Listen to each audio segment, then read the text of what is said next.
Year 1850 को दिखाते हुए इस मूवी का स्टार्ट होता है। वहीं पर हमें एक राइटर दिखाया जाता है जो कि काफी फेमस था। वो राइटर इस जगह का नहीं था बल्कि वो यहाँ पर किसी से मिलने आया था। वो राइटर एक घर के डोर पर नॉक करता है, लेकिन उस घर में जो लेडी रहती थी वो उस राइटर को वापस जाने के लिए बोलती है, क्योंकि वो समझ रही थी कि शायद वो कोई कस्टमर होगा। लेकिन वो राइटर उस लेडी को अपने बारे में इंट्रोड्यूस करवाता है कि मैं एक राइटर हूँ, ना कि कोई कस्टमर। वो लेडी फौरन समझ जाती है और दरवाजा खोलकर उस राइटर को अंदर बुला लेती है। वो राइटर इस घर में इस लेडी के हस्बैंड से मिलने आया था और इस लेडी के हस्बैंड का नाम थॉमस था, जो कि एक बूढ़ा इंसान था। यहाँ पर वो राइटर उस बूढ़े आदमी यानी थॉमस से कोई स्टोरी सुनने आया था, लेकिन जैसे ही वो राइटर थॉमस से मिलता है, थॉमस उसकी इंसल्ट करने लगता है कि क्या तुम पागल हो, इतनी दूर से सिर्फ मुझसे मिलने आए हो। लेकिन वो राइटर थॉमस के गुस्से को इग्नोर करता है। वो थॉमस को कहता है कि मैं आपके पास एक कहानी सुनने आया हूँ। यहाँ पर वो राइटर थॉमस को पैसों की ऑफर भी करता है कि अगर आप मुझे वो कहानी सुना दें तो मैं आपको अपने सारे पैसे दे दूंगा। ये कहते ही वो राइटर थॉमस के सामने अपने सारे पैसे भी रख देता है, लेकिन थॉमस इस ऑफर से साफ इनकार कर देता है और वो उस राइटर को कहता है कि तुम जाओ और गवर्नमेंट हिस्ट्री चेक करो, वहाँ पर तुम्हें वो कहानी मिल जाएगी। लेकिन वो राइटर थॉमस को कहता है कि मैंने वो रियल स्टोरी आपके मुँह से सुननी है, ना कि किसी गवर्नमेंट हिस्ट्री को चेक करना है। ये बात सुनकर थॉमस को राइटर पर गुस्सा आता है और वो उसे वहाँ से जाने के लिए कहता है। साथ साथ थॉमस ये भी कहता है कि मैं कुछ भी नहीं जानता।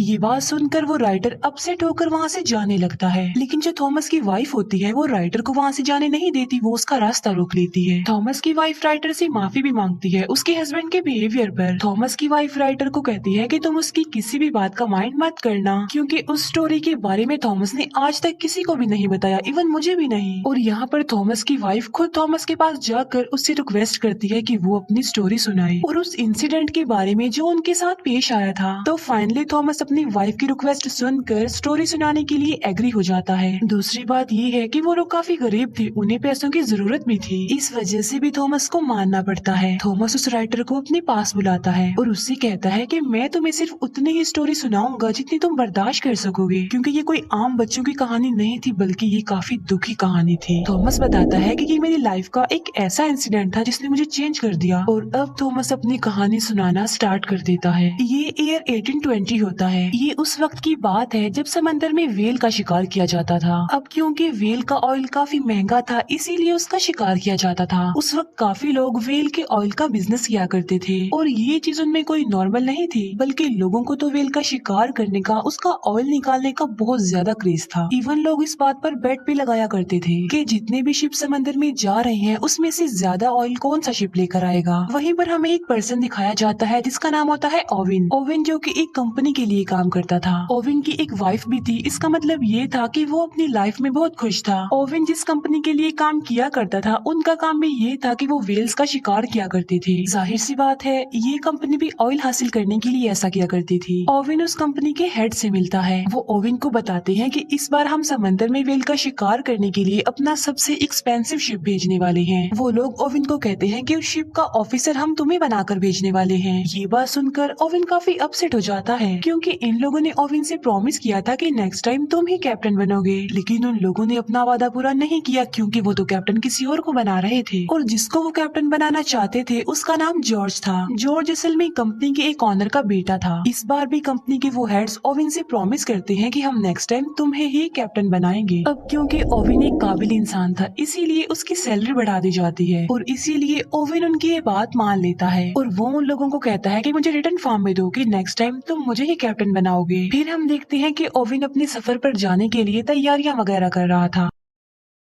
ओवेन की वाइफ उसके जाने पर ज्यादा खुश नहीं थी। वो ओवेन को कहती है कि तुम मुझसे प्रॉमिस करो कि तुम सही सलामत जल्द से जल्द वापस आओगे। ओवेन की वाइफ उसे एक लॉकेट भी पहना देती है ताकि ओवेन को उसका ये प्रॉमिस याद रहे। इसके बाद हमें वही लड़का जॉर्ज दिखाया जाता है जो कि कैप्टन था। वहीं पर जॉर्ज का फादर भी था। जॉर्ज का फादर उसे कहता है कि बेटा जाओ और कामयाब होकर ही वापिस आना। फिर वो सब लोग जिन्होंने शिकार पर जाना था वो एक जगह पर आकर इकट्ठा हो जाते हैं। उन लोगों को भेजने के लिए वहाँ पर सिटी के काफी लोग भी आए होते हैं। वहीं वहीं पर हमें एक यंग लड़का दिखाया जाता है जिसका नाम होता है थॉमस। जी हाँ बिल्कुल, ये वही यंग थॉमस है जो हमें स्टोरी सुना रहा है, जो कि अब बूढ़ा हो गया है। थॉमस जो कि शिकार के लिए फर्स्ट टाइम जा रहा था समंदर में। उसी शिप पर ओवेन का बचपन का फ्रेंड भी था और उसके बाकी फ्रेंड्स भी थे और साथी थे। इसके बाद ओवेन और कैप्टन जॉर्ज एक दूसरे से मिलते हैं और बस यहीं से उन दोनों की नोकझोंक शुरू हो जाती है, क्योंकि जॉर्ज अपने कैप्टन होने का रोब ओवेन पर जमा रहा था, लेकिन ओवेन तो कुछ भी नहीं कर सकता था क्योंकि जॉर्ज कैप्टन था और उसे उसके अंडर ही काम करना था। फिर ये लोग अपने सफर पर चल पड़ते हैं और थोड़ी ही दूर जाते ही शिप में खराबी हो जाती है। ऐसा फील हो रहा था कि जैसे शिप एक जगह पर फंस गया हो, लेकिन यहाँ पर ओवेन अपने स्किल्स का इस्तेमाल करके उस डिफिकल्ट कंडीशन को टैकल करता है बहुत अच्छे से। अब जाहिर सी बात है ओवेन ऐसा इसलिए कर पाया क्योंकि वो बहुत ज्यादा एक्सपीरियंस था, लेकिन जो कैप्टन जॉर्ज था वो ऐसा बिल्कुल भी नहीं था। मतलब ये कि उसमें कोई भी ऐसी स्किल्स ऐसी एबिलिटीज नहीं थी, इसीलिए जब वो ओवेन की एबिलिटीज ये स्किल्स देखता है तो वो जेलस हो जाता है ओवेन से, और इस बात का बदला वो रात को डिनर पर ओवेन से लेता है। जॉर्ज ओवेन की काफी इंसल्ट करता है कि तुम गरीब हो और सिर्फ एक फार्मर के बेटे हो। अब क्योंकि ओवेन से ये इंसल्ट बर्दाश्त नहीं हो रही थी और वो कुछ कर भी नहीं सकता था, इसीलिए वो वहाँ से उठकर चला जाता है और अपने साथियों को कहता है कि हमने कल सुबह जल्दी उठना है। उस शिप पर हम ये बात नोटिस करते हैं कि गरीब लोगों को ज्यादा इम्पोर्टेंस नहीं दी जाती थी, बल्कि उन्हें हमेशा छोटा ही समझा जाता था। नेक्स्ट डे जॉर्ज फिर से ओवेन को ऑर्डर लगाने लगता है। अब ना चाहते हुए भी ओवेन को जॉर्ज का ऑर्डर मानना ही पड़ता था, लेकिन फिर तभी ओवेन का ध्यान एक समुद्री तूफान पर जाता है। वो ये बात जॉर्ज से शेयर करता है कि आगे समुद्री तूफान है, हमारे लिए खतरा है, इसीलिए हमें शिप को वापस मोड़ लेना चाहिए। लेकिन जॉर्ज ओवेन की ये बात नहीं मानता और शिप को तूफान में ही ले जाने का ऑर्डर दे देता है। और जब वो लोग तूफान में एंटर करते हैं तो वो लोग वहाँ पर फंस जाते हैं। तूफान में भी ओवेन चिल्ला रहा होता है कि शिप को वापस मोड़ लिया जाए जल्दी से, लेकिन जॉर्ज अभी तक अपनी जिद पर ही अड़ा हुआ था और वो शिप को और ज्यादा तूफान के अंदर ले जाता है। ऐसा करने से उनके लिए काफी खतरा था, उनकी जान का खतरा, शिप डूबने का खतरा, लेकिन किसी तरह करके वो तूफान से बाहर आ जाते हैं। इसके बाद जॉर्ज ओवेन को कहता है कि तुम सबके सामने मुझसे सॉरी बोलोगे और हम इस शिप को वापस अपने आइलैंड पर लेकर जाएंगे। इसका मतलब ये है कि हम वेल का शिकार किए बगैर ही यहाँ से वापस चले जाएंगे। लेकिन यहाँ पर ओवेन जॉर्ज को काफी समझाने की कोशिश करता है कि देखो, सिचुएशन को समझने की कोशिश करो, हम वापस खाली हाथ नहीं जा सकते क्योंकि ये बहुत सारे लोगों की जिंदगियों का सवाल है। वो लोग हमारा इंतजार कर रहे हैं कि हम तेल लेकर ही वापस लौटेंगे। और यहाँ पर ओवेन जॉर्ज को राजी कर लेता है, इसीलिए वो लोग वापस जाने की बजाय अपने सफर के लिए आगे बढ़ते हैं। इसके बाद हमें डायरेक्ट 3 महीने बाद का सीन दिखाया जाता है और वो लोग एक ऐसी जगह पर पहुंच जाते हैं जहाँ पर उन्हें बहुत सारी वेल्स मिल जाती हैं। वो लोग वेल्स का शिकार करने के लिए अपनी बोट पर ही निकल जाते हैं। तभी ओवेन एक वेल पर अटैक कर देता है और वो वेल पहले तो बचने की काफी कोशिश करती है, लेकिन फिर वो मर जाती है। बाद में वो लोग उस वेल को शिप पर ले आते हैं और वो लोग उसका तेल निकालने लग गए। उन लोगों ने अब वेल के अंदर भी तो किसी को भेजना ही था। अब क्योंकि थॉमस साइज में काफी छोटा था, इसीलिए ओवेन वेल के अंदर थॉमस को भेजता है। फिर शिकार किए उन्हें काफी दिन गुजर जाते हैं, लेकिन अब उन्हें कोई भी शिकार नहीं मिल रहा था। और मुसीबत की बात तो ये थी कि उनके खाने का सामान भी खत्म हो रहा था। अब क्योंकि वो लोग ज्यादा आगे तक नहीं गए थे, इसीलिए वो बीच में एक आइलैंड पर रुक जाते हैं। वहीं पर वो लोग एक कैप्टन से मिलते हैं और वो भी वेल के शिकार के लिए ही वहाँ पर आया था। वो सब लोग उस आदमी से मिलते हैं और वो उन लोगों को अपने शिकार की आखिरी कहानी सुनाता है।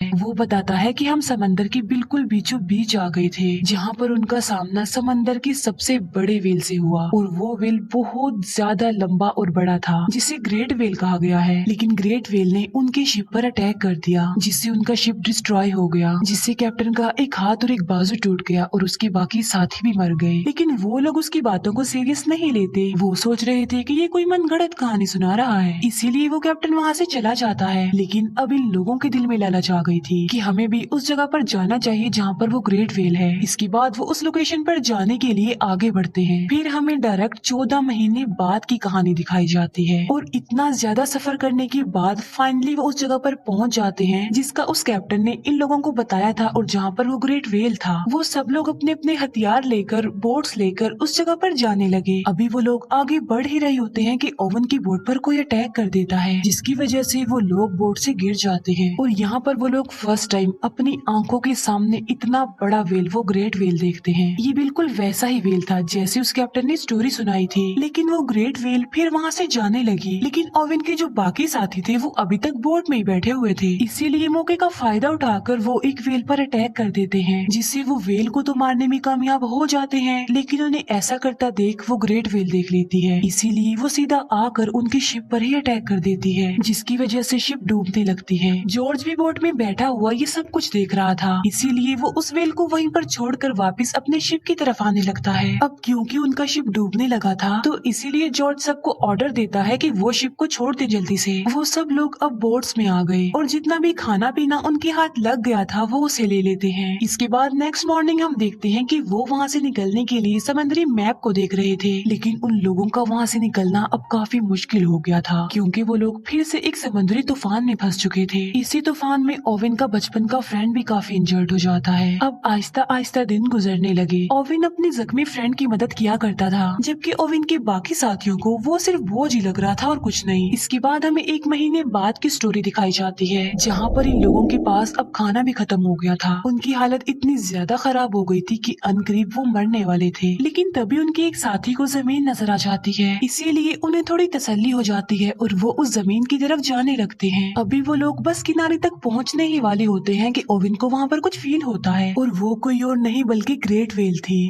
जो कि उन सारी बोट से टकरा जाती है और उनकी बोट्स टूट जाती हैं। तब वो लोग समंदर की लहरों के साथ किनारे तक पहुंच जाते हैं, और अब उन लोगों की हालत किसी जानवर से कम तो नहीं थी। यानी आइलैंड पर आकर उन्हें जो कुछ भी मिलता जा रहा था वो उसे ही खा रहे थे जिंदा रहने के लिए। फिर जॉर्ज अपने साथियों को आग जलाने के लिए बोलता है, जिससे होगा ये कि अगर समंदर में कोई शिप होगा तो वो उन लोगों को देख लेगा और उन्हें वहाँ से ले जाएगा। जहाँ पर वो लोग रह रहे थे वो एक बंजर आइलैंड था, वहाँ पर कोई आबादी नहीं थी। फिर एक दिन खाने की तलाश में उन्हें उस आइलैंड पर एक केव मिल जाती है, जिसके अंदर बहुत सारे लोगों के स्केलेटन्स पड़े हुए थे। इसका मतलब ये है कि वहाँ पर पहले भी लोग आकर फंस चुके थे, लेकिन उनकी हेल्प के लिए कोई नहीं आया। इसीलिए वो लोग सोच रहे थे कि वो भी एक दिन उन्हीं लोगों की तरह मर जाएंगे। फिर वो लोग वहाँ से निकलने का फैसला करते हैं और अपने टूटी हुई बोट्स को रिपेयर करने लगते हैं। उनमें से कुछ लोग आइलैंड पर रहने का ही डिसाइड करते हैं, और उन लोगों में ओवेन का बचपन का फ्रेंड भी शामिल था। लेकिन जाते जाते ओवेन अपने फ्रेंड से प्रॉमिस करके जाता है कि मैं तुम्हारे लिए हेल्प जरूर लेकर आऊंगा।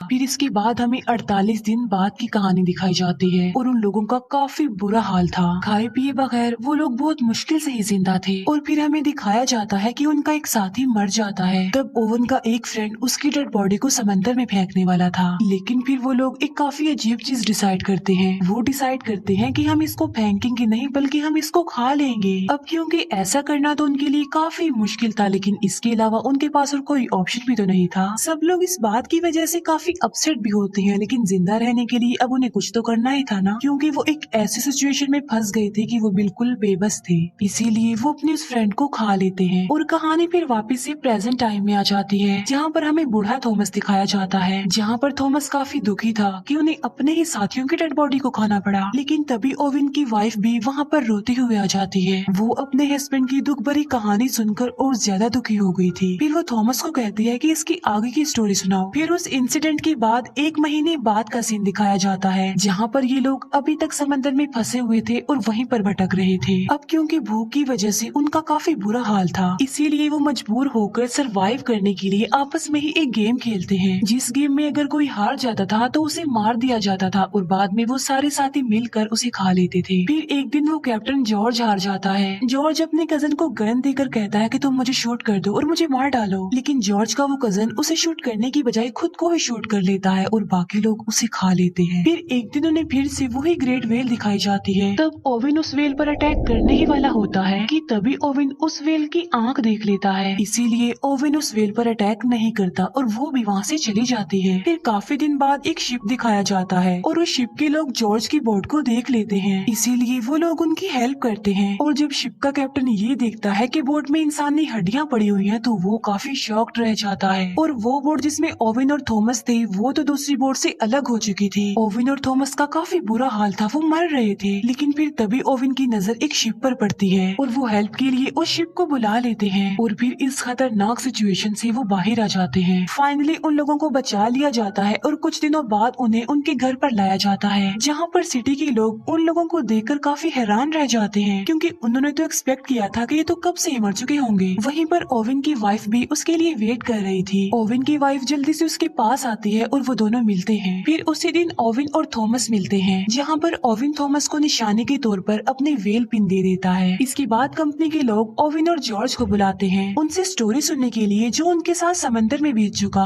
अब क्योंकि उनकी बात पर बिलीव तो किया जाने वाला नहीं था, इसीलिए ओविन वहाँ से जाने लगता है। ओविन जाते जाते जॉर्ज को कहता है कि तुम अपने कैप्टन होने का फर्ज अदा कर दो, इन्हें सब कुछ सच सच बता दो। जहाँ पर जॉर्ज पहले तो झूठ बोलता है, लेकिन फिर वो सारी बात सच बता देता है। लेकिन कंपनी के जो लोग होते हैं वो कोई मनगढ़ंत कोई झूठी कहानी ही बता देते हैं। इसके बाद हमें फिर से ओविन दिखाया जाता है। अब क्योंकि ओविन को अ काइंड ऑफ नई जिंदगी मिली थी, इसीलिए वो अपनी न्यू लाइफ का बड़े अच्छे से स्टार्ट लेता है और वादे के मुताबिक उसने उस आइलैंड पर अपने फ्रेंड के पास कोई बोट भी भेज दी। लेकिन अब काफी देर हो चुकी थी, क्योंकि ओविन का फ्रेंड मर चुका था। और यहाँ पर थॉमस की कहानी कंप्लीट हो जाती है। कहानी सुना देने के बाद थॉमस उस राइटर से पूछता है कि क्या तुम इस कहानी को दुनिया के सामने लाओगे, जिस पर राइटर कहता है कि जी हाँ, लेकिन मैं स्टोरी को एक ऐसा मोड़ दूंगा जो कि रियल इंसिडेंट पर बेस्ड होगी। इसके बाद हमें काफी महीनों बाद का सीन दिखाया जाता है, जहाँ पर हम देखते हैं कि उस राइटर ने बुक लिख दी और वो काफी फेमस भी हो गया। और इसी के साथ ही ये मूवी यहीं पर एंड हो जाती है। Thank you for watching.